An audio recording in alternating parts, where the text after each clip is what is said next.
ko benshi muri kureba iyi video mwigeze guhura n'iki kibazo, kandi nawe uri kureba iyi video utarahura nacyo ndabizi ko ushobora kuzahura nacyo. Uri wakenera dokima runaka maze ukayisaba umuntu akayiguha ukeneye kuyireferaho, wenda tuvuga urugero ni nka CV cyangwa se umwirondoro wuzuye cyangwa se indi dokima runaka, ariko yayiguha ugasanga nta kintu ushobora kubasha kuba wahindura kubera ko usanze iyo dokima wenda iri mu buryo bwa PDF. Ni ikibazo abantu benshi basanga bahura nabyo, ugasanga biramugoye cyane ndetse atangiye kwandukura bundi bushyashya, kandi ari ibintu byoroshye kuba yakeditinga iyo dokima akagenda akosora amakuru atarimo agashyiramo ayashaka. Muri iyi video ngiye kukwigisha uburyo ushobora gufata dokima iri PDF maze ukayihindura Word cyangwa se ukabasha kuba wayeditinga mu gihe ukeneye kugira ibyo ukosoramo.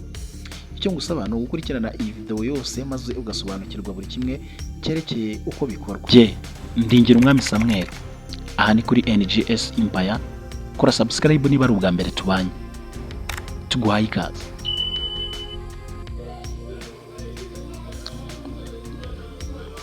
Yego nawe niba ujya urworwa no kujya weditinga PDF cyangwa se ukabura uburyo ushobora gukosora amakosa ari muri dokima ya PDF, ufata telefone yawe ujye muri Play Store cyangwa se ahantu usanzwe downloadingira application zo muri telefone yawe.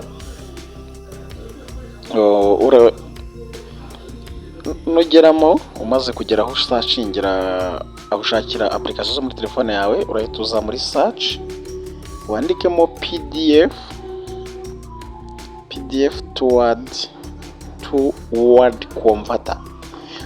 Iyi application ni application idufasha nyine kuba iyo dufata ya PDF ya dokima yacu iri PDF cyangwa se rwandiko dokima tuyihindura muri Word. Yes, uraza uyisearching, barakwereka dokima, barakwereka application nyinshi zigiye zitandukanye, ariko application tugifashishe ni iyi ngiyi ubona ahangaha ndimo nkoraho. Iyi niyo ibikora neza cyane. Yes, niba utarayestara urayestara, kuko njye namaze kuyestara nta kindi ndibuze opening cyangwa se nyifungure. Nawe rero urategereza nimara kuyestara, uraza ugaruka inyuma uze urebe ko yagiye muri application bisanzwe, ubundi uhite uyifungura. Yes, iyo umaze kuyifungura rero urategerezaho akanya gato. Yes, hari igihe usanga kenshi bari no kwamamaza.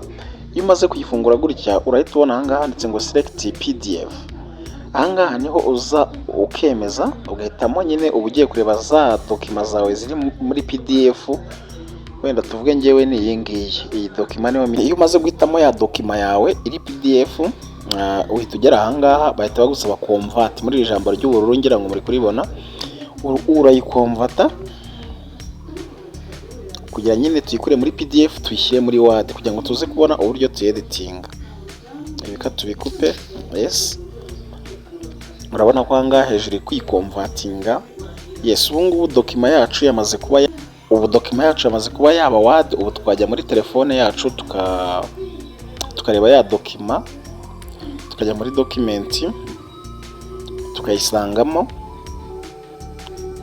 Dore ngiyi akanya ushobora kuba wahita uyishyira ku mashini cyangwa se ukayeditingira kuri telefone, ukareba ibyo ushaka guhinduramo ugahita ubihindura. Rero iyi video niba igufashije kandi like kandi subscribe, ukoreshe hano mu nshuti zawe, naho utamuza izindi video. Niba hari ubundi bumenyi umva twakungura, twandikira muri comment igitekerezo wumva twazakwigisha ubutaha. Ciao ciao, Imana ibarinde naho utaha.